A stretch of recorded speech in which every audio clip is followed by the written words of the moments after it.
आप सभी को हम लोगों ने कल क्वेश्चन नंबर 12 पे छोड़ा था और यहाँ से आपको ये वाला क्वेश्चन आपको एज अ होमवर्क मैंने दिया था। ठीक है बच्चों, ये क्लासेस रिकॉर्डेड क्लासेस होती हैं और मुझे जब भी मौका मिलता है मैं इन क्लासेस को रिकॉर्ड कर लेती हूँ। ठीक है, तो चलिए स्टार्ट करते हैं। क्वेश्चन नंबर 12 के साथ में according to the national education policy यानी कि एनईपी की बात की गई है। एनईपी के मतलब अनुसार all children up to the fifth standard would be given education in their mother tongue. हाँ ठीक है, मतलब एनईपी ये बात कहता है, एनईपी 2020 कि प्रत्येक पाँचवीं तक की सभी बच्चों को उनकी मातृभाषा में शिक्षा देनी चाहिए। मतलब क्लास फिफ्थ तक के जो बच्चे हैं उनको उनकी मदर टंग में आप उनको पढ़ाएंगे। छोटे बच्चे अपनी मातृभाषा में सार्थक अवधारणाओं को अधिक तेजी से सीखते व समझते हैं। बिल्कुल सही बात कही गई है यहाँ पे। आपका ए और बी दोनों ही सही है, I mean A and R, और इसकी सही व्याख्या भी करता है। देखो, अगर आपको असर्शन और रीजन वाले क्वेश्चंस करने में दिक्कत होती है तो मैं आप लोगों को एक ट्रिक शेयर करती हूँ। इस ट्रिक के अनुसार आपको सबसे पहले कारण यानी कि रीजन पढ़ना है। छोटे बच्चे अपनी मातृभाषा में सार्थक अवधारणाओं को अधिक तेजी से सीखते व समझते हैं। इसके बाद आपने इसमें ऐड कर देना है इसलिए इसलिए राष्ट्रीय शिक्षा नीति 2020 के अनुसार पांचवी तक के सभी बच्चों को उनकी मातृभाषा में शिक्षा दी जानी चाहिए। बन गया ना पूरा का पूरा? आपको पॉजिटिव भी लगा ना, मतलब आपने एक फील लिया ना कि हाँ ये बात सही है। How should our teacher deal with gender stereotype prevalent among student. मतलब एक अध्यापक को विद्यार्थियों में प्रचलित जेंडर रूढ़िवादिताओं को से किस प्रकार निपटना चाहिए। तो प्रमोट करना चाहिए? जी नहीं, आपको तो उनसे निपटना है ना, तो आप उनको बढ़ावा कैसे दे सकते हैं?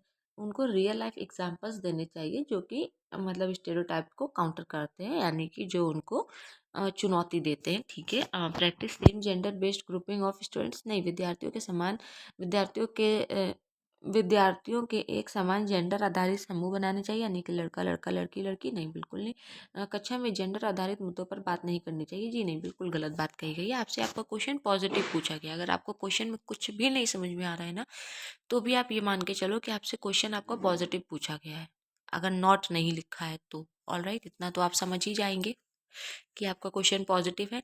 और हमने देखा है कि हमारे ए सी एन डी तीनों ही ऑप्शंस नेगेटिव है, क्योंकि हमसे पूछा गया है निपटना चाहिए। ठीक है, तो हम कैसे निपटेंगे? उनको रियल लाइफ एग्जाम्पल देके। और वैसे भी पेडागोगी में real life example, real life based चीज़ें जो होती है वो बहुत ही अच्छी मानी जाती हैं। ठीक है, जैसे कि आप प्रेजेंट कर सकते हैं कि फलाने की मम्मी या फिर कोई दिमागी की औरत, मतलब एक लेडी है, वो स्कूटर चलाती है, वो टेम्पो चलाती है, वही एक आदमी है वो घर का काम करता है। समझ गए ना? हाँ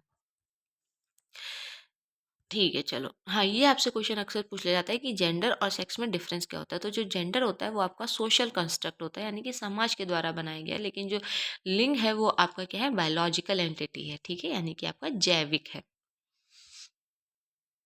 जैसे कि आप यहाँ पे उदाहरण में देख रहे हैं कि जो लड़का है वो गुड्डा और गुड़िया से खेल रहा है, वहीं जो लड़की है वो ट्रक चला रही है। ठीक है, लड़के और लड़की दोनों ही साथ में मिलकर के फुटबॉल खेल रहे हैं। In a multi cultural classroom a teacher should. फिर से मल्टी कल्चरल की बात की गई, यानी कि बहुसांस्कृतिक की बात की गई। इसमें एक अध्यापक को क्या करना चाहिए? इसमें एक अध्यापक को प्रमोट करना चाहिए डोमिनेंट ग्रुप ओनली? जी नहीं, ऐसा बिल्कुल नहीं है कि केवल प्रबल समूह के। अगर यहाँ पे केवल नहीं भी लिखा होता और लिखा होता है कि प्रबल समूह के सांस्कृतिक प्रथा को प्रधानता देनी चाहिए, तो बिल्कुल गलत हो जाता। और सबसे बड़ी बात तो प्लस पॉइंट ये है कि हमको यहाँ पे ऑनली देखने को मिल गया और हमारा क्वेश्चन हमसे पॉजिटिव पूछा गया। केवल सुविधा, बिल्कुल फिर से वही चीज, केवल सुविधा वंचित समूह की सांस्कृतिक प्रथाओं को प्रधानता देनी चाहिए। नहीं, प्रबल समूह की सांस्कृतिक प्रथाओं की नकारात्मक प्रस्तुति करनी चाहिए। Respect individual differences of student in term of their socio cultural experience. बिल्कुल सही बात है। विद्यार्थियों के सामाजिक सांस्कृतिक अनुभवों के संदर्भ में उनकी व्यक्तित्व विभिन्नताओं को सम्मान करना चाहिए। आपका ऑप्शन नंबर डी जो है वो बिल्कुल सही है। When assessment is done for students' comprehension and understanding of a skill or lesson during the learning and teaching process, it refers to। बहुत ध्यान से सुनिएगा इस बात को, क्योंकि assessment of learning, for learning, इन सब चीज़ों से क्वेश्चंस बहुत ज़्यादा बनकर आते हैं। ठीक है, और मैं आपको इनके जो आंसर्स होते हैं वो आपको मैं अभी यहीं पे याद करवा दूंगी। जैसे यहाँ पर पूछा गया है कि जब आकलन विद्यार्थियों के किसी कौशल संबंधी बोध और समझ या पाठ के अधिगम और शिक्षण प्रक्रिया के दौरान किया जाता है। समझ गए ना? आकलन कब किया जा रहा है, असेसमेंट कब किया जा रहा है? Students comprehension and understanding skill और लेसन, मतलब बच्चे की समझ के लिए किया जा रहा है। समझ रहे हो ना? उसके बोध, उसकी मतलब कि अंडरस्टैंडिंग स्किल कैसी है, उसका पढ़ने का तरीका क्या है, उसके पाठ के लेसन लर्निंग का प्रोसेस कैसा है, उसका लेसन लर्निंग के दौरान, किसी चीज के दौरान किया जा रहा है। समझ गए? यहाँ पे आपने देख लिया होगा, हाँ, के दौरान किया जा रहा है। असेसमेंट फॉर लर्निंग होता है। ठीक है, इस चीज को बहुत अच्छे से समझ लीजिएगा। Providing opportunities to all students for achieving their potential irrespective of variation in their abilities is a key objective of dash classroom. सभी विद्यार्थियों को उनकी योग्यताओं से विभिन्नता होने के बावजूद उनके संभाव्य गुणों की प्राप्ति के लिए अवसर प्रदान करना किस प्रकार की कक्षा का मुख्य उद्देश्य है? कैसी कक्षा होनी, ये कैसी, ये एक प्रगतिशील कक्षा हुई ना? क्यों? क्योंकि अपॉर्चुनिटीज किसको मिल रही है? सभी बच्चों को, इंक्लूसिव। ठीक है, उन जबकि उनकी जो योग्यताएं हैं वो भिन्न है, यानी कि अलग अलग है, लेकिन फिर भी आप उनको क्या कर रहे हैं? अपॉर्चुनिटीज दे रहे हैं। ठीक है, इंक्लूसिव, बिल्कुल सही बात है, समावेशी। To cater to children from disadvantage background a teacher should, यानी कि वंचित पृष्ठभूमि के बच्चों को संबोधित करने के लिए एक शिक्षक को क्या करना चाहिए? Find out more about their context and involve them in the classroom. बिल्कुल सही बात है। अगर एक कोई वंचित समूह का बच्चा है, पृष्ठभूमि का बच्चा है, तो उसके बारे में टीचर को और खोजबीन करनी चाहिए और उन चीज़ों को क्लास में मतलब चर्चा करना चाहिए, ताकि वो बच्चा भी क्लास में अपने आप को जुड़ा हुआ माने। Which of the following learning disability impact an individual ability of balance, manual dexterity and hand-eye coordination? निम्नलिखित में से कौन सी अधिगम सशक्ता किसी व्यक्ति के संतुलन, शारीरिक निपुणता और हाथ आंख सामंजस्य की क्षमता को प्रभावित करता है?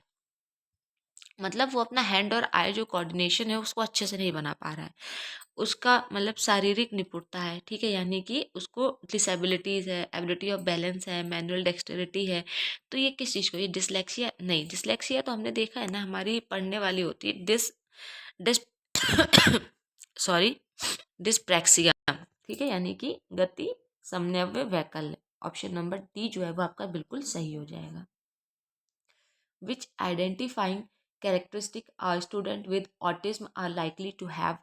ऑटिज्म जो बच्चे होते हैं उनको बोलने में दिक्कत होती है। ठीक है, जैसे कि अगर हम लोग प्रेजेंट टाइम की बात कर लें कि हम लोग ऑलमोस्ट सोशल मीडिया पर भी इन चीज़ों को देखते हैं कि लोग कहते हैं कि अकॉर्डिंग टू साइंस आजकल हर बच्चा ऑटिज्म का शिकार है, और ये बात बिल्कुल सही कहते हैं। इवन जो न्यू पेरेंट्स हैं, अगर आप न्यू मॉम हैं और आप मेरी इस वीडियो को देख रहे हैं और मान लीजिए आपका बच्चा 2 साल का है और अभी वो बहुत अच्छे से नहीं बोल पाता है, जैसे आपके रिलेटिव्स एक्सेप्ट कर रहे होंगे कि इसको बोलना चाहिए, तो ज़रूरी नहीं है कि उसको ऑटिज़्म की दिक्कत हो। आजकल बच्चे लेट ही बोल रहे हैं। ठीक है, अगर वो थोड़े बहुत शब्द भी आपको कॉपी कर रहा है, जैसे मान लीजिए आपने कोई भी शब्द बोल दिया और उसने फट से उस चीज़ को कॉपी कर लिया, then your baby is all right. Okay, which of the following is not an identifying characteristic of student with creativity? निम्नलिखित में से कौन सी सृजनात्मक विद्यार्थी की पहचान विशेषता नहीं है? तो कन्वर्जेंट थिंकिंग, अभी सारी सोच। ठीक है, ये कैसी होनी चाहिए? ये डाइवर्जेंट होनी चाहिए। स्ट्रॉन्ग सेंस ऑफ क्यूरियोसिटी बहुत अच्छी चीज़ है। High order problem solving skill, यानी कि उच्च स्तरीय समस्या समाधान कौशल, ये भी बहुत अच्छी चीज़ है। नोवल इनोवेटिव आइडिया, ठीक है, यानी कि आप बहुत अच्छे अच्छे आइडियाज़ भी ढूंढ के ला रहे हैं, लेकिन कन्वर्जेंट थिंकिंग नहीं। कन्वर्जेंट थिंकिंग नहीं, आपकी डाइवर्जेंट थिंकिंग होनी चाहिए। ऑलराइट, तो चलिए यहीं तक रखते हैं अपनी इस वीडियो को। हम लोगों ने 10 क्वेश्चन कंप्लीट किए हैं। अभी थोड़ी देर में हम लोग 10 क्वेश्चन और करेंगे। धन्यवाद। क्लास अच्छी लगी हो तो please like share and subscribe करके जाएं।